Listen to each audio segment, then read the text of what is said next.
Vamos a trabajar hoy con resolución de triángulos, básicamente con trigonometría, ¿sí? ¿Qué es resolver un triángulo? Es encontrar los datos que nos faltan, es decir, nos dan algunos datos de un triángulo, como por ejemplo un par de lados, un par de ángulos, un lado y un ángulo, etcétera, etcétera, y nosotros tenemos que hallar aquellos datos digamos, aquellos elementos que nos faltan, es decir, las medidas de los lados que nos faltan, las medidas de los ángulos que nos faltan, ¿sí? De esta manera, acá aclaré por las dudas que queda algún inconveniente, alguna duda, que un triángulo es una figura plana que tiene 3 ángulos y 3 lados. Hice, digamos, dos grandes bloques para poder clasificarlos. Son los triángulos que son rectángulos y los otros, ¿sí? ¿Cuáles son los otros? Los oblicuángulos, los acutángulos, ¿sí? Cuando los clasificamos de acuerdo a sus ángulos, es decir, los que tienen un ángulo obtuso mayor que 90 grados o los que tienen los 3 ángulos agudos, que sería un acutángulo. Básicamente estos dos grupos, que son los rectángulos y los otros, ¿sí? Es decir, que no tienen ningún ángulo recto. ¿Estamos de acuerdo? El triángulo rectángulo es el que tiene un ángulo recto. En todos los triángulos se verifica la siguiente propiedad, que la suma de sus ángulos interiores es igual a 180 grados. No me importa el tipo de triángulo que fuese. Yo sé que este ángulo más este ángulo más este ángulo suma 180. Este ángulo más este ángulo más este ángulo suma 180, ¿sí? Es decir, que en todo triángulo la suma de sus ángulos interiores es igual a 180 grados.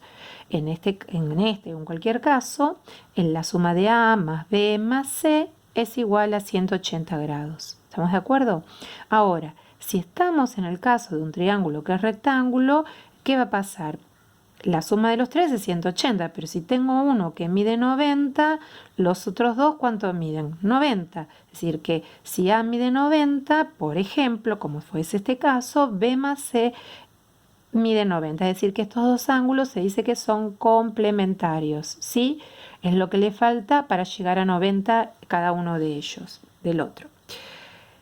Otra cosa más que sabemos de los triángulos, que es el teorema de Pitágoras. El teorema de Pitágoras se verifica exclusivamente para los triángulos rectángulos, ¿sí? ¿Qué es lo que dice? Que en todo triángulo rectángulo, los lados que forman el ángulo recto se llaman catetos y el que no lo forma es la hipotenusa. ¿Está bien? ¿Qué es lo que dice el teorema de Pitágoras? Que en todo triángulo rectángulo el cuadrado de la hipotenusa es igual a la suma de los cuadrados de los catetos. Es decir, que si A en este caso es la hipotenusa y B y C son los catetos, el cuadrado de A es igual a B al cuadrado más C al cuadrado. ¿Estamos de acuerdo?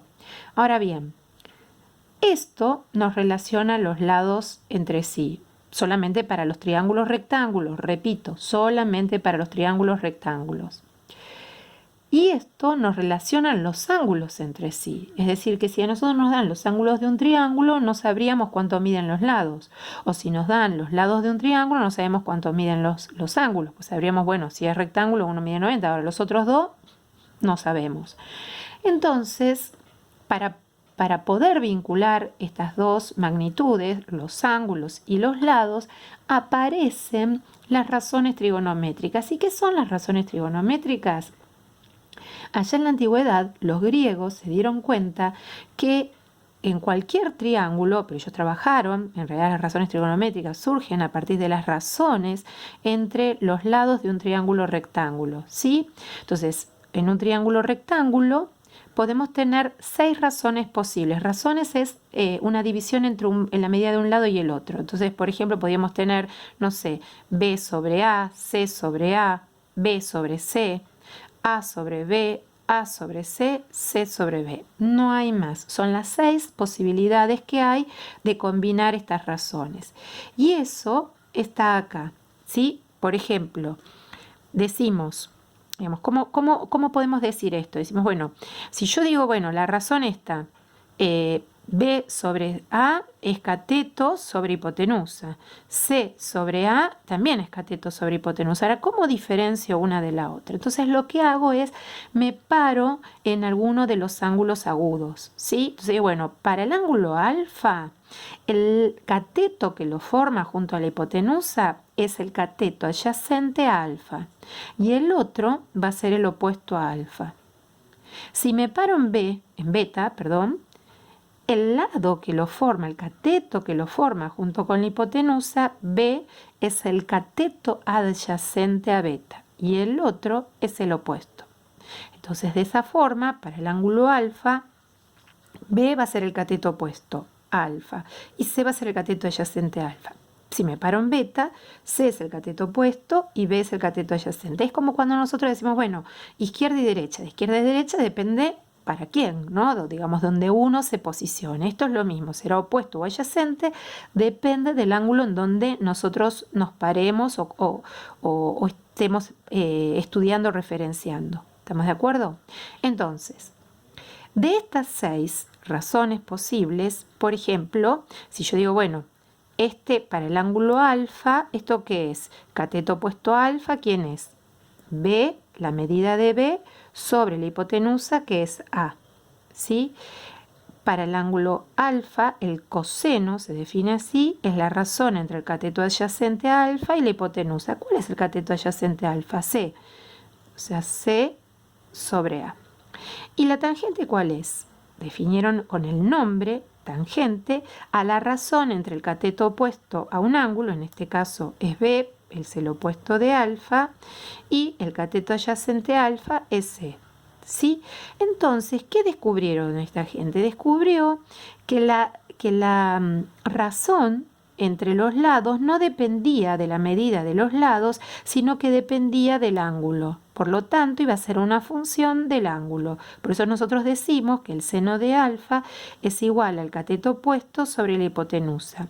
El coseno de alfa es igual al cateto adyacente a ese ángulo sobre la hipotenusa y la tangente, el cateto opuesto sobre el cateto adyacente. ¿Sí? Estas van a ser las 3 funciones que vamos a utilizar porque son las que figuran en la calculadora cuando nosotros queremos trabajar. Yo les dije que existían 6 razones y las otras 3 son estas, son las inversas. La hipotenusa sobre el cateto opuesto, ¿sí?, se llama cosecante. A la razón entre la hipotenusa y el cateto adyacente es la secante y la razón entre el cateto adyacente y el cateto opuesto es la cotangente. ¿Sí?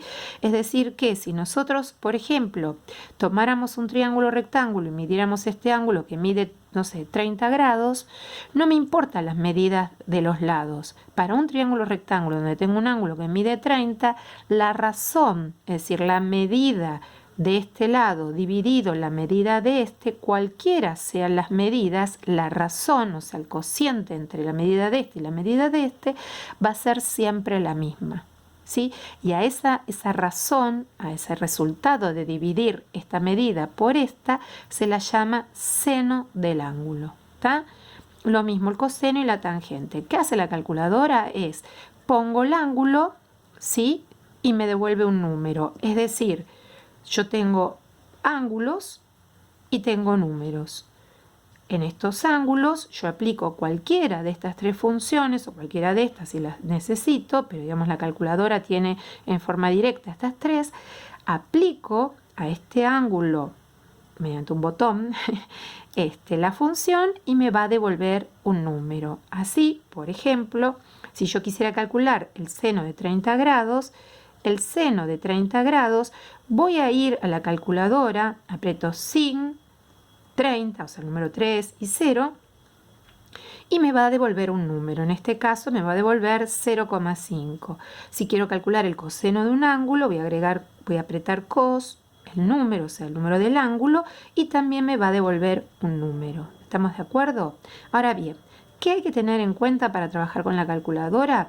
La calculadora tiene una forma así, en donde tenemos acá el visor, acá tenemos todas las funciones, acá tenemos los números y acá tenemos las operaciones básicas, suma, resta, multiplicación, etcétera, etcétera. Nosotros vamos a fijarnos que en la pantalla nos aparezca una palabra ahí chiquitito escrito del o una D, que es lo mismo, lo cual nos está diciendo que esto está en sistema sexagesimal. ¿Qué es el sistema sexagesimal? Es el sistema en que nosotros estamos acostumbrados a medir los ángulos, grados, minutos y segundos, ¿sí? Un grado son 60 minutos, un minuto 60 segundos. Tiene una base 60.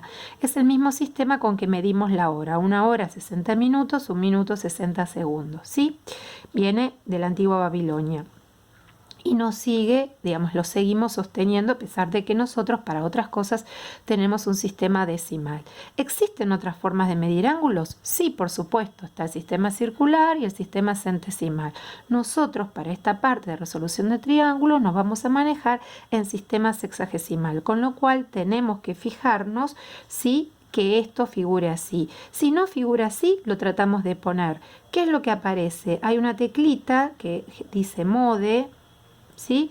Y ahí nos va a decir 1, ta, 2, ta, 3, ta. Nos fijamos hasta que diga D o DEG y ahí apretamos el botón para seleccionar el sistema de medición de ángulos en que queremos trabajar esto, ¿sí? Bien, entonces, por ejemplo, si nosotros queremos calcular el seno o el coseno de un ángulo, listo, ponemos seno de 30, seno del número, coseno, tangente, lo que sea, y nos devuelve el número. Ahora, si nosotros queremos, por ejemplo, calcular una función, yo puse acá tangente, de 25 grados, 12 minutos, 20 segundos, lo que vamos a hacer es, apretamos tangente. Hay algunas calculadoras, primero uno tiene que ingresar el número y luego la función. Eso es, cada calculadora, ustedes se tienen que acostumbrar a manejarla. Entonces, ponemos la función, por ejemplo, en este caso, tangente, que aparece como tan, ¿sí? Luego, el número de los grados. Por ejemplo, en este caso 25. Luego buscamos que aparece esta tecla, que hay como comillitas, ¿sí? O hay otra que aparece que es así, DEG MS, que lo cual nos está diciendo que tenemos que poner la parte entera, que van a ser los grados, las primeros dos cifras van a ser los minutos y las segundas, perdón, tercer y cuarto lugar los segundos. Entonces, de acuerdo a la calculadora que cada uno tenga, tendrá que aprender a usarla. Entonces, volviendo acá, agrego la función, tan, ingreso, 25, aprieto esto que estoy diciendo que son los minutos, perdón, que son los grados, luego ingreso los minutos, vuelvo a apretar, que ya ingresé los minutos, y luego agrego los segundos que van a ser acá. ¿Sí? Entonces esto la calculadora me lo va a tomar como 25 grados, 12 minutos, 20 segundos. Si no, si ingreso todo junto me tomaría como 251.220 grados. ¿Sí? Si ingreso todo el número de 1. ¿Estamos de acuerdo? Entonces, moraleja, lo que hay que hacer es tratar de jugar con la calculadora para poder aprender a utilizarla. ¿Sí? Bien.